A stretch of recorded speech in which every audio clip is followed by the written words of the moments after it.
مومنوں پڑھتے رہو تم اپنے آقا پر درود، ہے فرشتوں کا وظیفہ الصلاۃ والسلام۔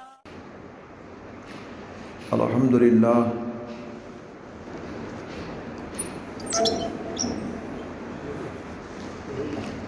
الحمدللہ رب العالمین خالق المخلوقین، والصلاة والسلام علی سید الانبیاء والمرسلین طٰہٰ و یاسین وعلی آلہ واصحابہ وازواجہ واہل بیتہ اجمعین، اما بعد فاعوذ باللہ من الشیطان الرجیم، بسم اللہ الرحمن الرحیم۔ ولا تقولوا لمن يقتل في سبيل الله اموات بل احياء ولكن لا تشعرون۔ صدق اللہ العظیم۔ معزز سامعین، جملہ حاضرین، السلام علیکم ورحمۃ اللہ وبرکاتہ۔ آئیے ہمارا مل کر اپنی اور ساری کائنات کے مرکز عقیدت انیس الغریبین جان عالمین حضور رحمت للعالمین کے دربار پر حسین میں انتہائی ادب و احترام کے ساتھ درود پاک کی ڈالی کوشش محبت کی تھالی میں سجا کر حضور کی بارگاہ میں نظر کریں اور جی لگا کر پڑھیں، اللہم صلی علی سیدنا مولانا محمد بارک وسلم، صلاۃ و سلام علیک یا رسول اللہ صلی اللہ تعالی علیہ وآلہ وصحبہ وسلم۔ منا علینا ربنا اذ بعث محمدا ایدہ بایدہ ایدنا باحمدا، ارسلہ مبشرا ارسلہ ممجدا، صلو علیہ دائما صلو علیہ سرمدا۔ ایک مرتبہ درود پاک پڑھیں، اللہم صلی علی سیدنا مولانا محمد بارک وسلم، صلاۃ و سلام علیک یا رسول اللہ صلی اللہ علیہ وآلہ وصحبہ وسلم۔ ایکو کم کر دیجئے تھوڑا سا۔ سرتابہ قدم ہے تن سلطان زمن پھول، لب پھول دہن پھول زقن پھول بدن پھول، کیا بات ہے رضا اس چمنستانی کرم کی، زہرا ہے کلی جس کی حسین اور حسن پھول۔ حضرات گرامی، گزشتہ جمعہ کے دن امام العابدین سید الزاہدین حضرت سیدنا امام زین العابدین علی اوسط رضی اللہ تعالیٰ عنہ کی سیرت کے تعلق سے چند باتیں پیش کی گئی تھیں، اور آج پھر انشاءاللہ تعالی انہی کی سیرت اور مابعد کربلا یزیدیوں کا ظلم کیا تھا تھوڑی سی جھلکیاں، اور پھر کل کی تاریخ جو 28 محرم کو ہے وہ سلطان التارکین حضرت سیدنا سید مخدوم اشرف جہانگیر سمنانی رضی اللہ تعالیٰ عنہ کی عرس کی تاریخ ہے۔ اس تعلق سے بھی انشاءاللہ تعالی ایک گوشہ رکھنے کی کوشش کی جائے گی۔ عقیدت اور احترام کے ساتھ سرکار کی بارگاہ میں درود پاک اور پڑھیں، اللہم صلی علی سیدنا مولانا محمد بارک وسلم، صلاۃ و سلام علیک یا رسول اللہ صلی اللہ علیہ وآلہ وصحبہ وسلم۔ گزشتہ جمعے کے دن یہ میں نے عرض کرنے کی کوشش کی تھی کہ علی و فاطمہ کے نور عین، تمام عاشقوں کے دلوں کی چین، حضرت سیدنا امام حسین رضی اللہ تعالیٰ عنہ کا نورانی سر اطہر یزید نے حضرت نعمان بن بشیر رضی اللہ تعالیٰ عنہ کے ساتھ تمام اہل بیت کے کارواں کے ساتھ اس نورانی سر کو مدینہ شریف پہنچایا، اور سر امام حسین رضی اللہ تعالیٰ عنہ سرکار صلی اللہ علیہ وآلہ وسلم کے مزار شریف کے پایتی جانب رکھا گیا۔ یہاں تک بات ہم نے آپ کے سامنے پیش کی تھی۔ اب آگے کا واقعہ یہ ہے کہ علماء کا اس میں اختلاف ہے۔ کچھ لوگ یہ کہتے ہیں کہ امام حسین کا سر مبارک دمشق کی سرزمین پر دفن کیا گیا، جیسے کہ مصر کی سرزمین پر ایک جگہ مشہد حسین ہے، 225 سال تک مشہد حسین پر روزانہ خون تازہ نظر آتا تھا۔ اور آج بھی یہ روایت ہے کہ جب محرم الحرام کی 10 تاریخ ہوتی ہے تو جس پتھر پر سر امام رکھا گیا تھا وہاں آج بھی 10 محرم کو وہ پتھر سرخ خون والا ہو جاتا ہے۔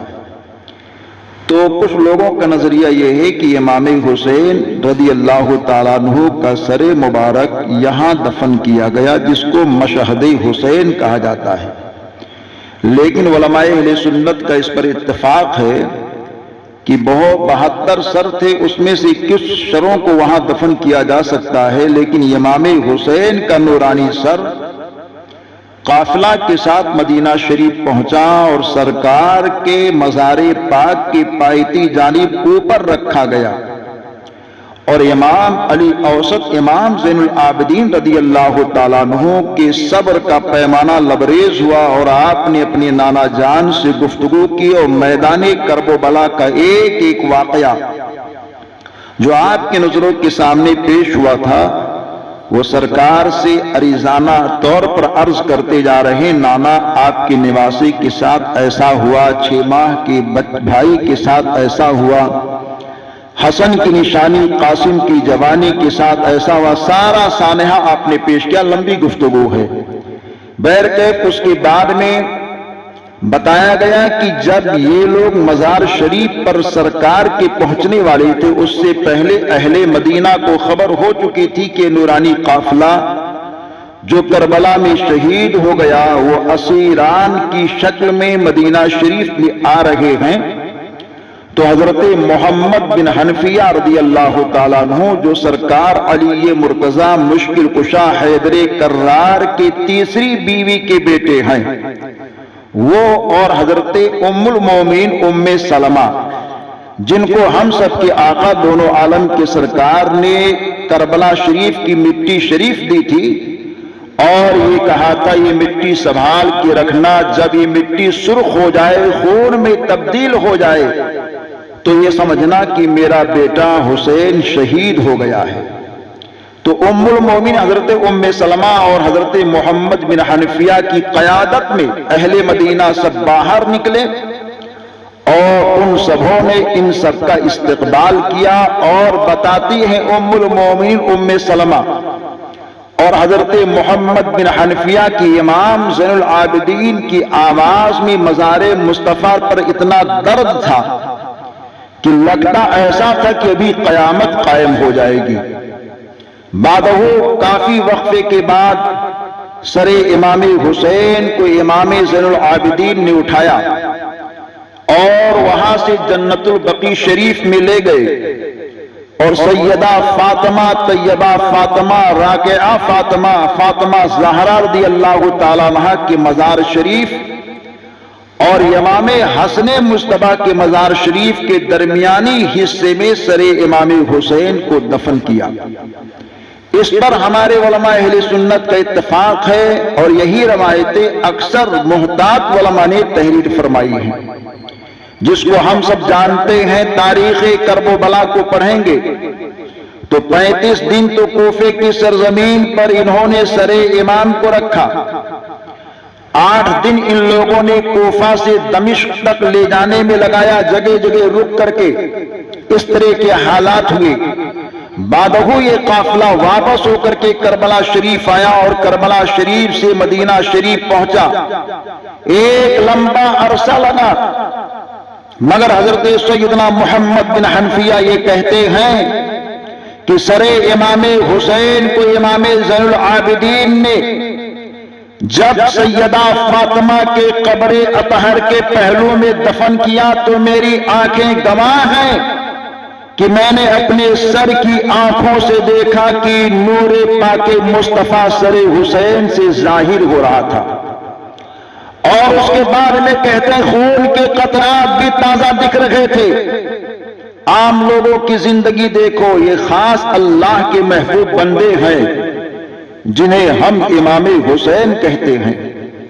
امام زین العابدین رضی اللہ تعالیٰ عنہ کی زندگی مابعد کرب و بلا کیسے گزری یہ بھی لوگ سننے کے خواہش مند رہتے ہیں۔ پہلے ان کی پیدائش کا واقعہ سن لیں کہ امام زین العابدین کی ماں کا نام حضرت شہربانو۔ یہ حضرت شہربانو کون ہیں؟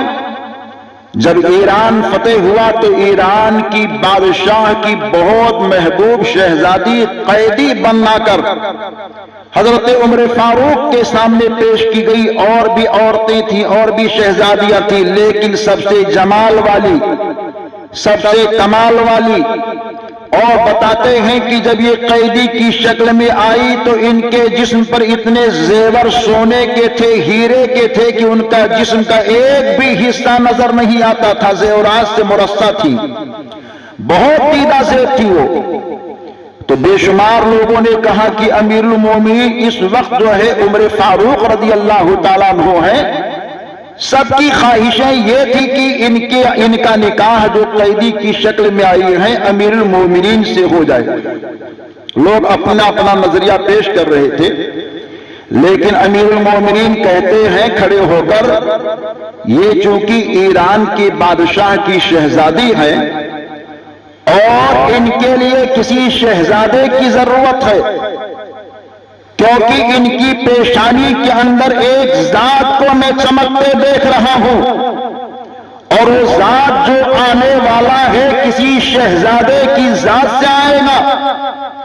نام لیتے وہ شہزادہ کوئی اور نہیں، وہ علی مرتضیٰ کا نور نظر، سیدہ فاطمہ کا لخت جگر، میرے آقا و مولا کا نواسہ حسین شہید کرب و بلا ہے۔ ان کا نکاح حضرت امام حسین کے ساتھ کیا جائے گا، چونکہ یہ ایران کی شہزادی ہے اور ہمارے امام حسین تمام جہان کے سلطان کے شہزادے ہیں۔ نکاح ہوا تو ان سے امام زین العابدین پیدا ہوئے۔ یہ بشارت تھی حضرت عمر فاروق رضی اللہ تعالیٰ عنہ کی کہ ان کی پیشانی کے اندر ایک ذات کا نمود ہو رہا ہے، ظہور ہو رہا ہے، اور وہ ذات امام زین العابدین رضی اللہ تعالیٰ عنہ کی ہوئی۔ امام زین العابدین میدان کرب و بلا کے بعد مدینہ شریف جب آئے تو آپ نے اپنے گھر کو چھوڑ دیا تھا، پوری زندگی کبھی ہنسے نہیں۔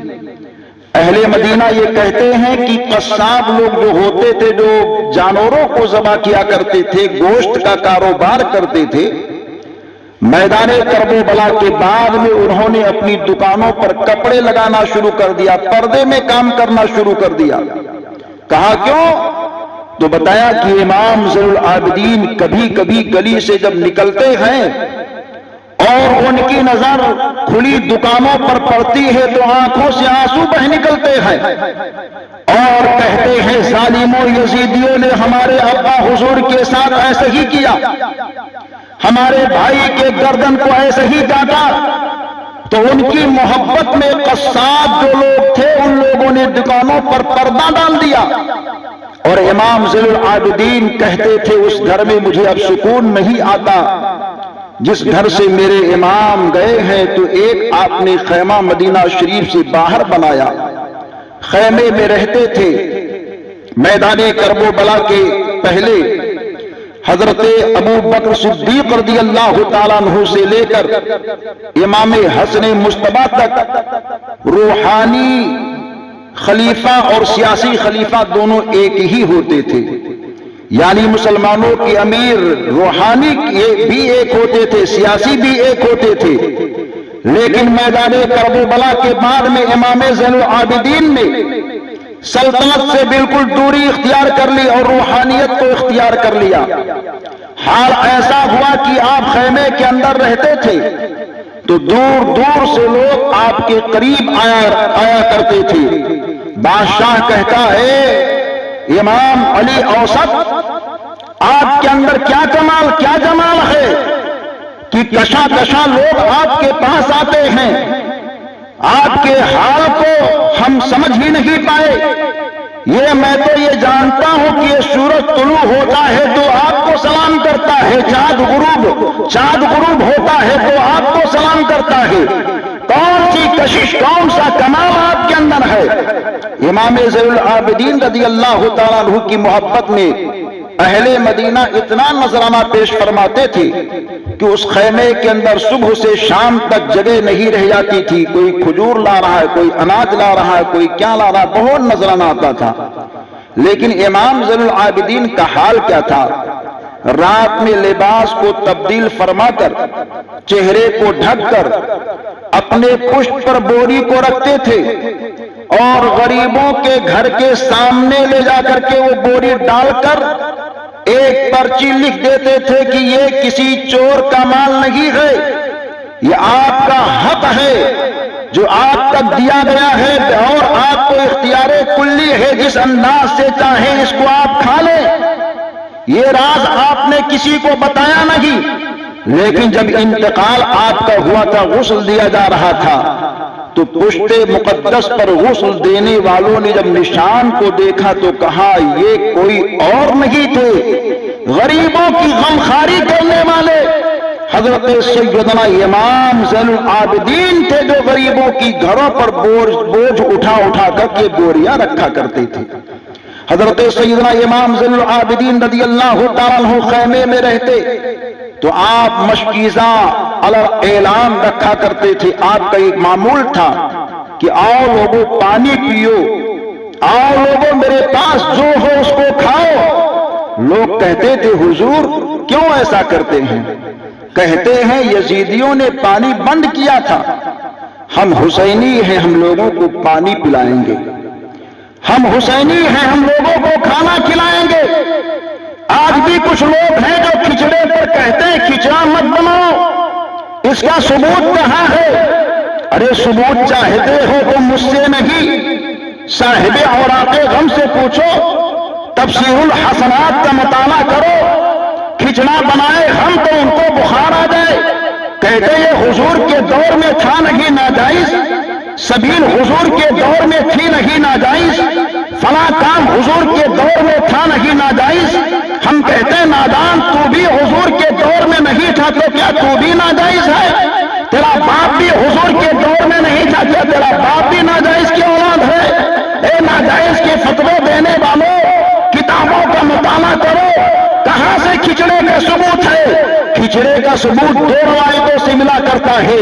ایک روایت تو یہ ہے کہ جب حضرت نوح علیہ السلام کشتی لے کر کے چل رہے تھے اور جب آپ کی کشتی جھوٹی پہاڑ سے لگتی ہے اور آپ زمین پہ تشریف لاتے ہیں تو جتنے لوگ وہاں جمع تھے ان کے پاس جو بھی کھانا تھا سارے کھانوں کو جمع کر کے ان لوگوں نے ایک قسم کا کھانا تیار کیا تھا اور آپس میں تقسیم کر کے کھایا تھا. اور دوسری روایت یہ بتاتی ہے میدان کرب و بلا میں ہمارے آقا امام حسین کی شہادت کے بعد میں وہ پاس کے گاؤں والے، جس گاؤں کا نام غازریہ ہے، وہاں کے لوگ آئے تھے اور شہداء کو ان لوگوں نے جب دفن کیا تو دفن کے بعد میں اپنے اپنے گھروں سے طرح طرح کے اناج لا کر کے جمع کیے. سبوں نے ایک برتن میں جمع کرنے کے بعد میں ایک قسم کا کھانا تیار کیا اور امام حسین کے نام کا لنگر کھلایا. اسی لنگر کا ثبوت ہم سنیوں کے پاس ملا کرتا ہے. وہ لوگ روکنے کی کوشش کرتے ہیں مگر سنی گھر گھر میں امام حسین کے نام سے نیازیں کھلا کھلا کر کے بچانے کی کوشش کرتے ہیں. ارے نہ مانو، یزیدی لوگ روک رہے تھے، حسینی لوگ کل بھی کھلا رہے تھے، آج بھی کھلا رہے ہیں. آقا حسین کی عظمتیں، ان کی رفتیں بہت بلند ہیں. حضرت امام زین العابدین روحانی بادشاہ، روحانیت میں ایسا آپ کو کمال تھا کہ بتایا گیا کہ جب حضرت سیدنا امام زین العابدین رضی اللہ تعالیٰ عنہ کے حالات اور ان کی کیفیات بہت طویل تر ہے، وقت بہت اسپرٹ میں آگے بڑھ گیا، باتیں جو میں کہنا چاہتا تھا شاید وہاں تک پہنچ نہیں پاؤں گا. بیکیف عرض یہ ہے کہ حضرت امام زین العابدین رضی اللہ تعالیٰ عنہ مدینہ شریف میں تشریف فرما ہیں اور آپ کا چرچا بہت زیادہ ہو رہا ہے. اور چرچے کے مابین امام حسین کی شہادت کے بعد یزید اتنا بے لگام ہو گیا تھا کہ ہر چیز جو جائز تھی اس کو ناجائز کہتا، جو ناجائز تھا اس کو جائز کہتا، جو چیز میرے آقا امام نے بتایا تھا وہ سب کچھ اس نے کیا، یہاں تک کہ سن 63 ہجری میں اس نے مسلم بن عقبہ کی صدارت اور قیادت میں اس کو سپہ سالار بنا کر 12,000 یا 20,000 کا فوجیوں کا دستہ بھیج کر مدینہ شریف پر حملہ کروایا اور مکہ معظمہ پر حملہ کروا کر خانہ کعبہ پر سنگباری بھی کی۔ اتنا ظلم اس نے ڈھایا، لوگ کہتے ہیں یزید کو امام حسین کی شہادت سے کچھ بھی لینا دینا نہیں ہے۔ ارے اگر لینا دینا نہیں ہوتا تو شہادت امام کے بعد میں مدینہ شریف کے اندر جو ظلم و زیادتی اس نادان نے کی ہے یہ کسی سے پوشیدہ نہیں ہے۔ 7,000 نبی پاک کے صحابیوں کو شہید کروایا، 3,000 سرکار کے تابعین کو شہید کروایا اور 20,000 نوجوانوں کو قیدی بنایا۔ پاک ماس خاتونوں کے ساتھ کیسا سلوک 3 راتوں میں ہوا وہ میں بیان نہیں کر سکتا۔ آقا کائنات کی وہ نورانی مسجد جس کو ہم مسجد حرام، مسجد نبوی شریف کہتے ہیں، سرکار کا وہ منبر شریف جس کی زیارت کے لیے ہر آنکھیں ترستی ہے، نبی پاک کے روضے پاک کے مابین ریاض الجنہ جسے جنت کی کیاری کہتے ہیں، وہاں یزید نے گھوڑے بٹھوائے، لید اور گوبر سے ناپاک کروایا۔ حضرت سعید بن مسیب جو سرکار کے تابعی ہیں وہ کہتے ہیں میں پاگل بن کر کے حضور کے روضے کے پاس بیٹھا رہا، 3 راتیں وہاں بیٹھا تھا۔ بتاتے ہیں مجھ کو ان لوگوں نے پکڑ لیا یزیدیوں نے، پھر پاگل بن کر پاگل سمجھ کر کے چھوڑ دیا، اس کو پاگل ہے رہنے دو۔ بتاتے اذان پر پابندی تھی، کوئی آ نہیں پاتا تھا، لیکن جب اذان کا وقت ہوتا تو حضرت سعید بن مسیب رضی اللہ تعالیٰ عنہ کہتے ہیں کہ سرکار کے مزار پاک سے اذان کی آواز آیا کرتی تھی، میں اس کو سنتا تھا اور اپنے آقا کا نام سن کر کے انگوٹھوں کو آنکھوں پر لگاتا تھا۔ تو سرکار صلی اللہ علیہ وسلم کے مسجد شریف کی اتنی بے حرمتی کی۔ مسلم بن عقبہ مدینہ شریف حملہ کر کے ظلم و زیادتی کر کے جب آگے بڑھا تو بستی سے آگے جاتے ہی اس کے اوپر فالج کی مار پڑ گئی، خدا کا قہر آیا اور وہ مر گیا، اس کو دفن کیا گیا۔ ایک عورت نے قسم کھائی تھی کہ اس کے مرنے کے بعد اگر مجھ کو اختیار ہوا تو میں اس کو آگ سے جلاؤں گی۔ اس کی قبر کھودی گئی، مدینہ شریف کے لوگوں نے اس کو ساتھ میں لیا تو دیکھا کہ چہرے کی جانب ایک اژدہا اس کے منہ کو چوس رہا ہے، ڈس رہا ہے۔ لوگوں نے کہا چھوڑ دو، اللہ کا عذاب ہے۔ عورت نے کہا نہیں، میں نے قسم کھائی ہے۔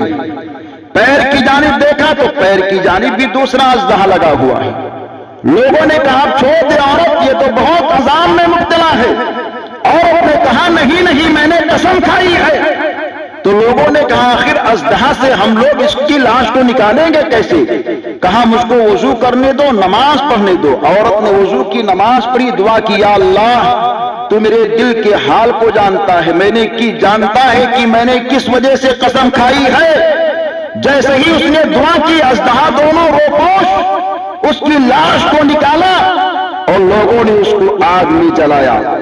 اس کے بعد میں پھر یزید نے اس سپاہ کا جو کمانڈر تھا اس کو حسین بن نمرہ کو بنایا اور وہ یہ فوج لے کر کے مکہ شریف پہنچا اور مکہ شریف کے اوپر حملہ کیا۔ 2 مہینے تک ایسی سختی کے ساتھ حملہ کیا اور سنگ باری کے لیے میگزی اور اس کے ساتھ گوپن اور منجنیقیں استعمال کی، جس کو ہم اور آپ توپ کی شکل میں استعمال کرتے ہیں۔ اس کے ذریعے سے پتھر برسائے خانہ کعبہ کی چھت پر اور آگ برسائے گئے تو خانہ کعبہ کے اندر آگ لگ گئی اور کچھ تبرکات جو تھے وہ جل بھی گئے، اور حضرت اسماعیل علیہ السلام کی جگہ پر جو دمبا ذبح ہوا تھا وہ سینگ کی تبرک کی شکل میں اس میں رکھا ہوا تھا خانہ کعبہ کے اندر، وہ بھی یزیدیوں کے ظلم کی وجہ سے جل گیا۔ اس کے بعد میں 64 ہجری میں اللہ کی مار ایسی پڑتی ہے کہ یزید دمشق حمص کے اندر مر جاتا ہے اور اس کے اوپر قہر خدا نازل ہوتا ہے، اور حضرت عبداللہ بن زبیر جو مسلمانوں کی جانب سے یزیدی فوج سے مقابلہ کر رہے تھے، انہوں نے علل اعلان کہا یزید مر گیا ہے، اے یزیدی فوجیوں اب کیوں تم لڑ رہے ہو؟ لیکن وہ لوگ یہ سمجھتے تھے شاید یہ مجھ کو فریب دینا چاہتے ہیں، دھوکہ دے رہے ہیں۔ 3 دنوں کے بعد میں جب ان لوگوں کو خبر ملی کہ واقعی یزید مر گیا ہے تو وہ سارے لوگ ان کے حوصلے پست ہو گئے۔ حضرت عبداللہ بن زبیر کی فوجیوں کے حوصلے بڑھے اور ان لوگوں نے ایک طاقت کے ساتھ حملہ کیا اور یزیدیوں کو بھگا دیا، بہت سارے لوگوں کو قتل کیا۔ اب حال یہ ہوتا ہے 64 ہجری میں یزید کی موت کے بعد میں یزید کے 14 بیٹے تھے، ان 14 بیٹوں نے ایک بیٹے کو تخت پر بٹھایا جس کا نام معاویہ تھا، اس نے بیٹھنے سے منع کر دیا اور کہا اس تخت پر مجھے اہل بیت کے خون کے داغ نظر آ رہے ہیں، میں اس پر بیٹھنا نہیں چاہتا ہوں۔ علماء یہ کہتے ہیں اگر کہ وہ یزید کا بیٹا تھا مگر اہل بیت کی محبت میں وہ پاپا کرتا تھا، لوگوں نے مجبوراً اس کو بٹھایا، تخت پر بیٹھا، لیکن حال ایسا ہوا روزانہ وہ یہ کہتا تھا مجھے یہاں سکون نہیں مل پا رہا ہے، مجھے یہاں چین نہیں مل پا رہا ہے۔ تخت پر بیٹھنے کے بعد میں ایک روم کے اندر گیا اور 6 مہینے کے بعد میں اس کی بھی موت ہو جاتی ہے، مکمل طور پر حال بے حال ہو جاتا ہے، یزید بھی ختم ہو جاتا ہے، آل یزید کا نام بھی مٹ جایا کرتا ہے۔ دیکھیے 14 یزید کے بیٹے تھے مگر کسی بیٹے نے آج تک کسی نے یہ نہیں کہا ہے میں یزید کی نسل سے ہوں، مگر ایک طلحہ امام زین العابدین تھے، گھر گھر میں آل حسین نظر آ رہے ہیں، نگر نگر میں حسینی نظر آ رہے ہیں، یہ میرے آقا حسین کی جیت ہے۔ جبھی تو میرے امام نے کہہ دیا مٹ گئے مٹتے ہیں مٹ جائیں گے آدھا تیرے، نہ مٹا ہے نہ مٹے گا کبھی چرچا تیرا۔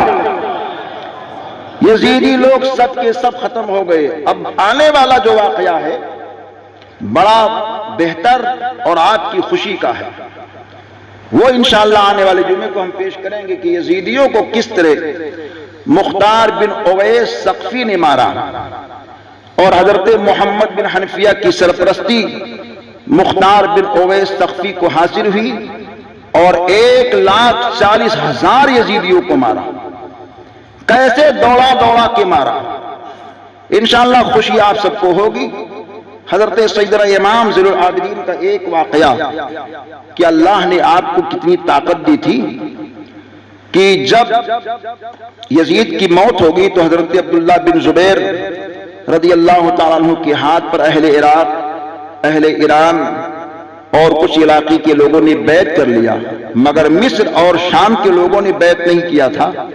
کچھ لوگ دبے دبے لہجے میں تھے کیونکہ وہاں کا مالک حاکم جو تھا وہ مروان ہو گیا تھا، اور مروان نے اپنے مرنے سے پہلے اپنے بیٹے عبد الملک بن مروان کو وہاں کا حاکم بنایا۔ اس نے حضرت سیدنا امام زین العابدین کو کسی طرح گرفتار کیا اور گرفتار کرنے سے پہلے اس نے 10 مرتبہ قاصد کو بھیجا کہ آپ ہمارے پاس آئیے، جو چاہیے وہ سب ملے گا۔ آپ نے کہا میں سلطنت سے کوئی لینا دینا نہیں، کہا میرے بغل میں تختہ لگے گا، شاہی تخت پر آپ بیٹھیں گے، آپ کے نیچے ہم رہیں گے۔ آپ نے منع کر دیا۔ اس نے کیا کہا کہ یزید کے پاس طاقت تھی، میرا امیر یزید تھا، اس نے حسین کو قتل کیا تھا، میرے پاس طاقت ہے، میں آپ کو بھی گرفتار کر کے وہ کام کرنا چاہتا ہوں۔ حضرت امام زین العابدین کو خیمے سے گرفتار کروایا اور تمام لوگوں کے ہجوم میں اپنے دربار میں بلایا۔ عبد الملک بن مروان نے اور امام سے کہا دیکھا ہاتھ میں ہتکڑی پاؤں میں بیڑی ہے، کرب و بلا کا منظر یاد ہے؟ امام نے کہا بالکل یاد ہے۔ تو میرے پاس طاقت ہے، طاقت۔ عبد الملک بن مروان نے کہا تو امام زین العابدین کہتے ہیں تیرے پاس طاقت ہے تو میرے پاس بھی طاقت ہے، تو بھی اپنی طاقت کا استعمال کر، میں بھی اپنی طاقت کا استعمال کرتا ہوں۔ کہا میرے پاس فوج ہے، تو آپ نے کہا میرے پاس میرے دادا کے ہاتھ کا کرم ہے۔ وہ مقابلہ ہو رہا، لمبی گفتگو ہے۔ جس جانب میں آنا چاہتا ہوں یہ ہے کہ جب اس نے کہا میرے پاس طاقت ہے، ہاتھ میں ہتھکڑی، پاؤں میں بیڑی، زنجیروں سے آپ کو باندھ دیا گیا، تو آپ نے للکار کر کے کہا، آنکھیں آپ کی سرخ ہو گئی تھی۔ امام زین العابدین نے کہا میرے پاس بھی طاقت ہے اور میری طاقت تو دیکھنا چاہتا ہے، تو نے اپنی طاقت دکھا دی کہ ہاتھ میں ہتھکڑی ڈالا، پیر میں بیڑی ڈالا، زنجیروں سے مجھ کو باندھا، اب میری طاقت کو تو دیکھ لے۔ امام زین العابدین سب کے سامنے کہتے اللہ اللہ، 2 مرتبہ آپ نے کہا، اور جیسے ہی تیسری مرتبہ کہتے اللہ، ساری زنجیریں ٹوٹ جایا کرتی ہیں۔ آپ مکمل آزاد، وہ جو تخت پر بیٹھا تھا فوراً زمین پر آتا ہے۔ آپ نے ڈانٹ کر کہا نادان نیچے بیٹھ، میرے ابا حضور کی شان بہت اعلیٰ ہے، میدان کربلا بلا میں بھی میں یہ طاقت دکھا سکتا تھا، لیکن میرے رب نے مجھ کو منع کر دیا۔ آج میرے رب نے اشارہ کر دیا تو میں نے سب کو بتا دیا کہ نبی کی آل کے پاس طاقت کل بھی تھی، آج بھی ہے۔ ارے ہم تو یہ کہتے ہیں جب ان کے گدا بھر دیتے ہیں شاہان سنارا کی جھولی، خدان کا نبی عالم ہے، مختار کا عالم کیا ہوگا؟ یہ امام زین العابدین کی شان ہے۔ اللہ تعالیٰ ان کی فیضان سے، ان کی برکتوں سے ہم سب کو مالا مال فرمائے۔ مسجد کا تعمیری کام چل رہا ہے، آپ سب کے نظروں میں ہے، تعاون کریں، دل کھول کر کے کریں۔ اللہ تعالیٰ دارین کی برکتوں سے مالا مال فرمائے۔ کل کی تاریخ 28 محرم کی سلطان التارکین حضرت سیدنا مخدوم اشرف جہانگیر سمنانی رضی اللہ تعالیٰ عنہ کی عرس کی تاریخ ہے۔ بہت بابرکت ذات ہے، جناتوں کو قید کیا جاتا ہے، نیر شریف کا پانی کوئی 40 دن پی لیتا ہے تو لا علاج کو شفا ہو جاتی ہے۔ بہت فضائل ان کے ہیں۔ اور پرسوں کی جو تاریخ ہے 29 محرم، وہ سرکار میر میرا اور حضرت میرا سید علی داتار رحمت اللہ تعالی علیہ، ان کے عرس کی تاریخ ہے۔ ماشاءاللہ وہاں بھی بہت فیض کا چشمہ جاری ہوتا ہے۔ دونوں آستانوں پر ناچیز کی حاضری ہوئی ہے، اور اللہ کا فضل ہے کہ آپ لوگوں کو بھی اللہ توفیق دے تو ہمیشہ بزرگوں سے سچی محبت رکھیے، ان کے فیضان سے آپ کو برکتیں ملیں گی۔ یزیدی 14 بیٹے یزیدی جو تھے وہ سب کے سب ختم ہو گئے، لیکن ایک تنہا امام زین العابدین کا وہ کمال کہ ان کے ذریعے سے بغداد میں ان کا بیٹا پیران پیر چمک رہا ہے، ان کے ذریعے سے ان کا ایک بیٹا ہند میں ہند کا راجا میرا خواجہ چمک رہا ہے، انہی کا ایک بیٹا میرا سید علی داتار چمک رہا ہے، انہی کا ایک بیٹا مخدوم اشرف کی شکل میں چمک رہا ہے، انہی کا ایک بیٹا کارپی شریف میں چمک رہا ہے، انہی کا ایک بیٹا مسولی شریف میں چمک رہا ہے، انہی کا ایک بیٹا حضرت آل رسول احمدی میاں کی شکل میں مارہرا شریف میں چمک رہا ہے۔ اور ان چمکنے والوں نے ایک ذات کو چمکایا، دعائیں دی، جنہوں نے چمک مانگی ہے تو کسی دنیا دار سے نہیں، دونوں عالم کے سرکار سے مانگی ہے۔ بولتے ہیں چمک تجھ سے پاتے ہیں سب پانے والے، میرا دل بھی چمکا دے چمکانے والے۔ وہ آل رسول احمدی میاں جو حسنی بھی ہے، حسینی بھی ہے، جعفری بھی ہے، رضاقی بھی ہے، زیدی بھی ہے، اور اس کے ساتھ صادقی بھی ہے، زین العابدین کی اولادوں میں سے ہے۔ انہوں نے ایک ذات کو چمکا جن کو امام احمد رضا اعلیٰ حضرت کہتے ہیں کل میدان محشر میں جب میرا رب مجھ سے پوچھے گا اے آل رسول احمدی دنیا سے آیا ہے تو کیا لایا ہے، تو کہتے ہیں میں اپنے رب سے کہہ دوں گا میں دنیا سے آیا ہوں تو احمد رضا لایا ہوں۔ تو ایسی ذات سے ہم لوگ محبت کرتے ہیں، کرتے رہیں۔ نہ بریلی شریف سے کبھی دور ہو، نہ مہرارا شریف سے کبھی دور ہو، نہ اجمیر شریف سے کبھی دور ہو، نہ بغداد شریف سے دور ہو، نہ کربلا شریف سے، اور ان سب سے قریب رہیں گے تو مدینہ شریف خود ہی قریب آ جائے گا۔ انشاءاللہ انشاءاللہ. اللہ تعالیٰ فضل فرمائے استغفر اللہ ربی من کل ذنب واتوب الیہ. السلام علیکم ورحمۃ اللہ وبرکاتہ.